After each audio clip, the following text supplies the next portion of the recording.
Hello everyone, welcome to my YouTube channel. तो इस video में हम HPSSC हमीरपुर की डॉक्यूमेंट वेरिफिकेशन प्रोसेस के बारे में बात करने वाले हैं। तो जैसे ही कोई पोस्ट कोड का एग्ज़ाम क्लियर होता है किसी का भी, तो उसमें नेक्स्ट जो स्टेप अब बचा हुआ वो डॉक्यूमेंट वेरिफिकेशन है। पहले ही इवेलुएशन होती थी जहाँ पे आपको ऐसे डॉक्यूमेंट की ज़रूरत भी पड़ती थी जिनके आपको मार्क्स वगैरह मिलते थे, लेकिन अब मात्र एक डॉक्यूमेंट वेरिफिकेशन प्रोसेस रह गई है जहाँ पे डॉक्यूमेंट चेक करे जाते हैं। तो यहाँ पे जो भी मैं आपको डॉक्यूमेंट बताऊंगा उसके आपको ओरिजिनल और साथ में जो है वो 2 सेल्फ अटेस्टेड कॉपीज़ लेके जानी पड़ेगी जिस दिन भी आपकी डॉक्यूमेंट वेरिफिकेशन है। ये जो मैं इन्फॉर्मेशन आपके साथ शेयर कर रहा हूँ, जो ये पॉइंट है वो एक लेटर के तौर पे आपको घर पे आएंगे। जिनका भी पोस्ट कोड क्लियर या कोई भी एग्ज़ाम है जो है वो क्लियर होता है तो ये इंस्ट्रक्शन उनके पास आती हैं। तो ये चीज़ें मैं आपके साथ शेयर कर रहा हूँ ताकि आप पहले भी जो है वो डॉक्यूमेंट अपने बनवा के रख सकते हो। आपको बहुत सी चीज़ें यहाँ पे क्लियर होने वाली हैं। तो सबसे पहले तो आपको एक कॉपी वो डाउनलोड करनी पड़ेगी जो आपका, जब आप ऑनलाइन जो भी फॉर्म भरते हैं, पेमेंट करते हैं, तो उसके बाद एक एप्लीकेशन फॉर्म जनरेट होता है। तो उसकी कॉपी, मतलब आप 2 कॉपीज़ उसकी लेके जानी पड़ेगी आपको। इसके बाद क्वालिफ़िकेशन से रिलेटेड जो भी यहाँ पे, जैसे एग्जांपल के तौर पे इलेक्ट्रिशियन की है तो यहाँ पे डिप्लोमा या ITI आपकी इलेक्ट्रिशियन में, जैसे JEE सिविल हो गया, JEE इलेक्ट्रिकल हो गया, डिप्लोमा या डिग्री, तो उसका ओरिजिनल जो सर्टिफिकेट है, उसके बाद उसकी 2 अटेस्टेड कॉपीज़ आपको सेल्फ अटेस्टेड कॉपीज़ लेके जानी पड़ेगी। उसके बाद बोनीफाइड हिमाचली हो गया, एक फ़ोटो आइडेंटिटी प्रूफ हो गया, SC ST कैटेगरी का जो सर्टिफिकेट होता है वो हो गया। फिर अगर आप OBC कैटेगरी से बिलोंग करते हैं तो 1 साल के लिए जो सर्टिफिकेट होता है वैलिड रहता है OBC का, तो वो भी आपके पास होना चाहिए।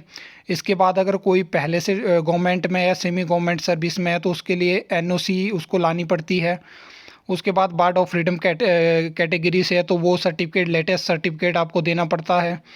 इसके बाद BPL या EWS के लिए अगर हम बात करें तो यहाँ पे जो BPL सर्टिफिकेट होता है वो 6 मंथ वैलिड होता है, तो वो आपके पास होना चाहिए जिस टाइम पे आपकी ने एप्लीकेशन के लिए अप्लाई किया था, चाहे आपने डॉक्यूमेंटेशन के लिए, तो वो वैलिड होना चाहिए उस दौरान।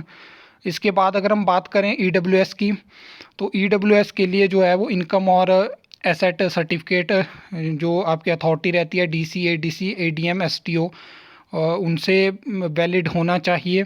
उसके बाद अगर हम BPL की बात करें अनरिजर्व्ड में, तो उसमें वो ज़रूरत नहीं पड़ती है इनकम वगैरह की, लेकिन अगर EWS में तो वहाँ पे इनकम और जो एसेट सर्टिफिकेट रहता है और वो वेरीफाई भी होना चाहिए।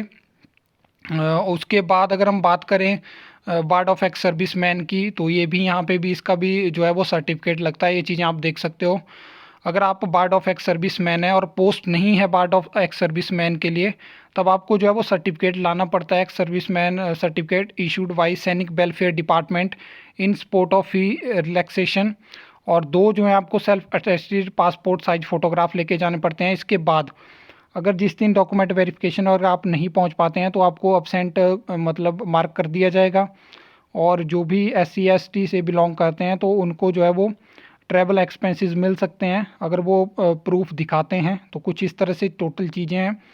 बाकी ये चीज़ें, ये नोटिफिकेशन, ये जो भी गाइडलाइंस आप इनको मान के चल सकते हो। तो वो जब आपका पोस्ट कोड क्लियर होगा, एग्ज़ाम क्लियर होगा, तो आपको ये लेटर के तौर पे घर पहुंचती हैं। बाकी कोई भी क्वेरी होती है तो आप HPSSC से भी कांटेक्ट कर सकते हो। कहीं पे आपको कन्फ्यूज़न हो इससे रिलेटेड तो आपको वो बता देंगे।